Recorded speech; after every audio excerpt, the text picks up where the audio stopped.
caucus to submit the names of anyone that they wanted to bring in as invited testimony, and we formally invited all of those.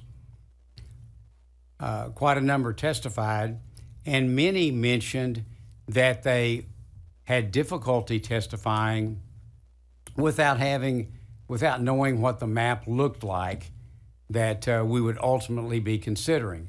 Now, they all gave very valuable testimony on the process itself of redistricting. But since so many of them had commented, we really want to give testimony on the precise map that the committee will be considering. Because of that, we decided to hold a separate committee hearing just for the purpose of allowing those invited members, which by the way includes all the Democrat congressional members. We wanted to give them their own special day to simply come back now that we have a bill filed and give us specific testimony on that bill. So that was the purpose for having this invited testimony hearing, is to allow those that had been invited testimony at the request of our Democrat members who had said we want to testify specifically on a bill. We wanted to give them a specific time and opportunity to come back and do that. And that's what today is about. Now, normally you will see in a committee hearing invited testimony, and then you open it up that same day for testimony from the general public. However, we decided to bifurcate, to split those into two different committee days. So we'll be taking public testimony tomorrow. The reason we decided to do that was simply as a courtesy to the public, because we may have a large number of citizens show up to testify tomorrow. And what we saw in the House committee, and it wasn't their fault, it's just the way it worked out, was they had public testimony and invited testimony on the same day.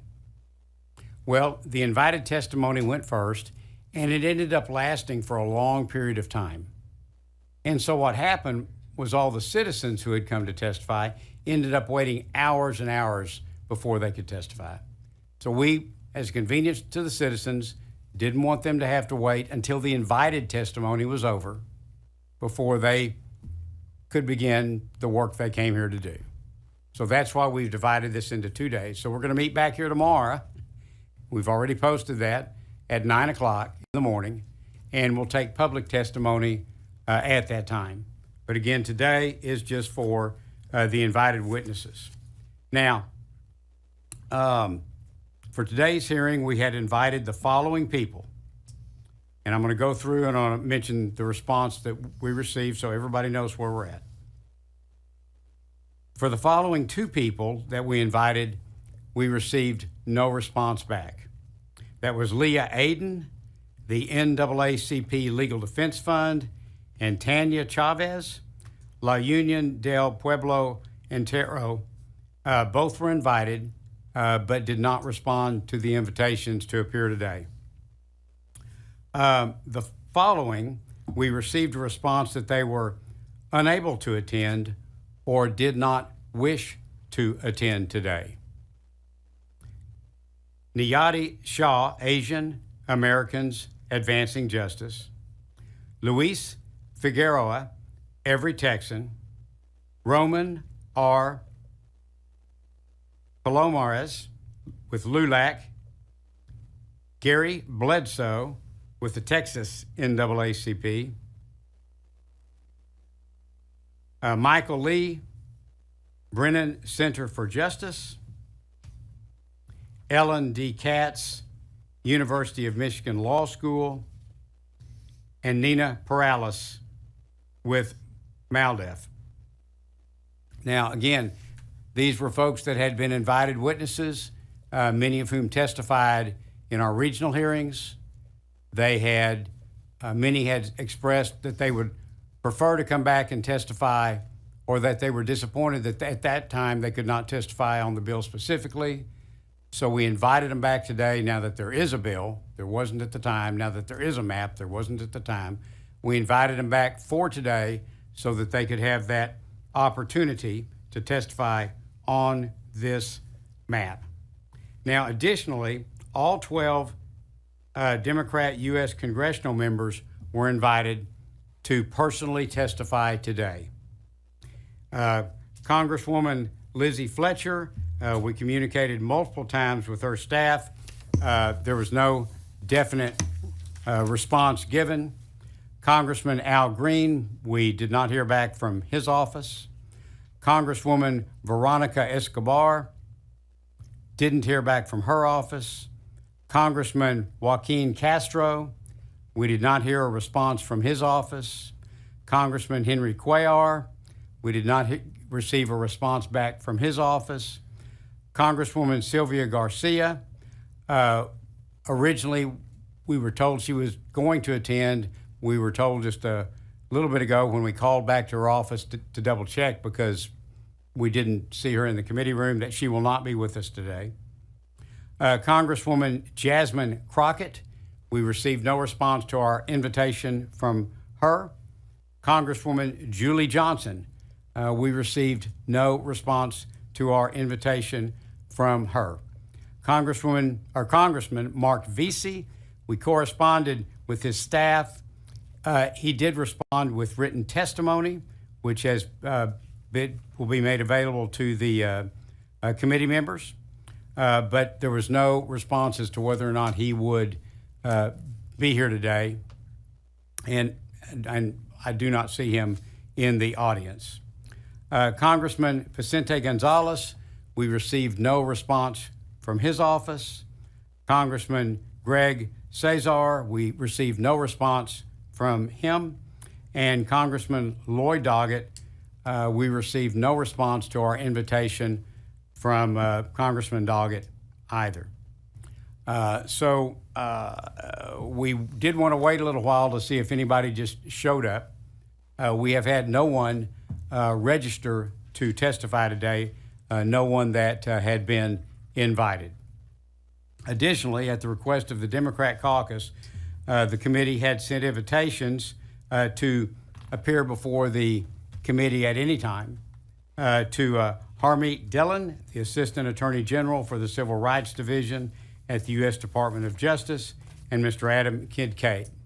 Now, those were letters that were sent, Mr. Kincaid's in particular, but both were sent letters of invitation if they wish to testify.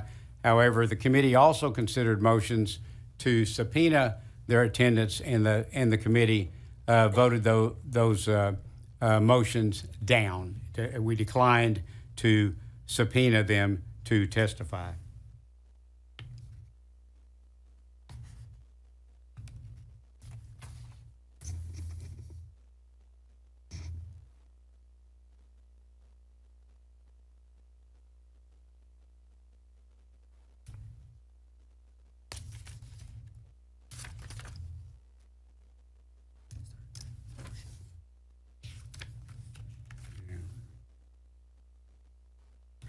Members,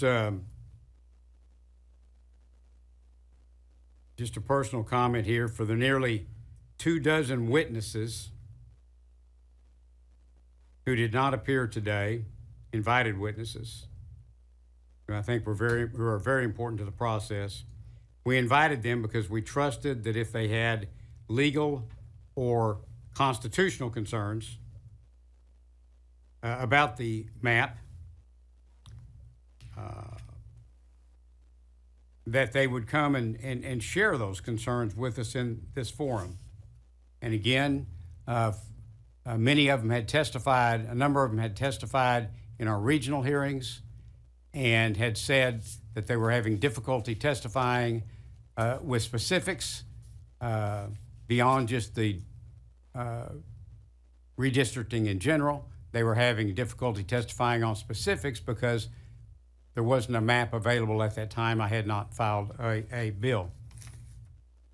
That map has been filed. It is the same map that the House passed out of committee last week. This is filed as a companion bill, and it has been before us for a number of days. And I had presumed, based on their earlier testimony, that if they have any concerns over legality,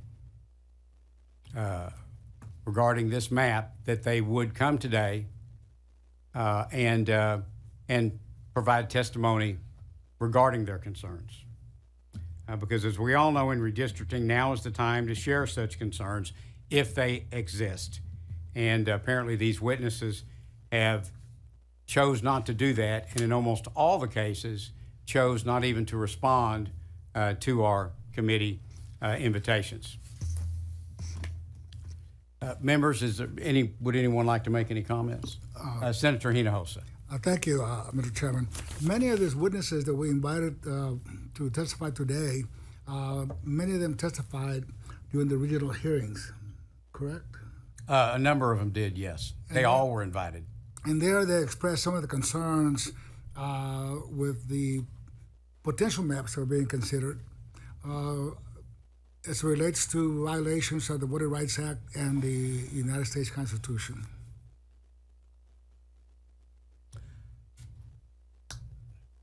I can't remember the specifics of each one's testimony, but in general, as I recall, they testified about the topic of redistricting, but many, as well as many of the citizens who testified, I think we had 205 citizens testify, but many specifically said it's hard to testify because I don't have the map in front of me to point out specific concerns about the map.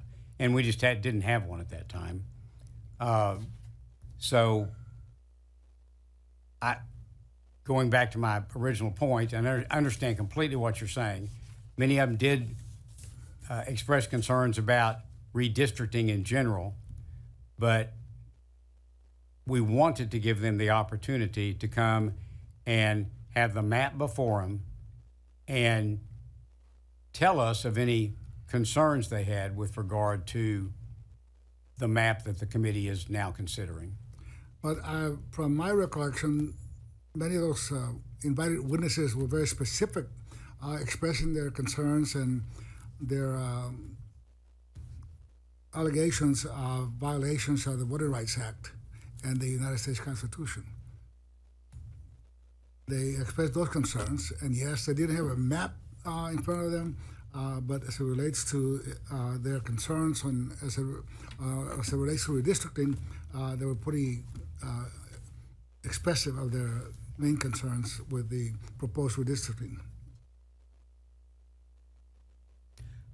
I would encourage everyone to go back and listen to their testimony again. Again, they did express strong concerns, strong feelings about redistricting in general. We did not have a map for them to look at that time. One had not been prepared or filed, and because a number had expressed a desire to see the map and I believed testify on that map. That's why we wanted to invite them back and give them another shot at telling us their concerns if they had any. And I agree with that. But specifically, there was a professor that testified and was very detailed as to the different case law in effect, and the Voting Rights Act, and the constitutional amendments that are related to redistricting. But now... Yeah, I think that was Ellen Katz, as I recall. So now that we have a plan, redistricting plan before us, this invited witnesses will not be precluded from showing up, let's say, tomorrow and testifying on the map itself. They certainly can, because it's open to the public, but and the congressional members can as well. But out of courtesy to the public, since we had set this day aside for the congressional members and for the invited experts or invited witnesses, because out of courtesy to the public that will be testifying, I'm going to hold them to the same time restrictions that the general public would be held to. Except for questions that are being asked. Except for questions. Any senator can ask as many questions for as long as they want of any one that registers and appears to testify tomorrow. So tomorrow we do not have any specific witnesses that have been invited other than just public testimony. That is correct, sir. Tomorrow is reserved for the general public to give testimony on the map. Thank you, Mr. Chairman. Okay. Thank you. Members, any other thoughts? Okay.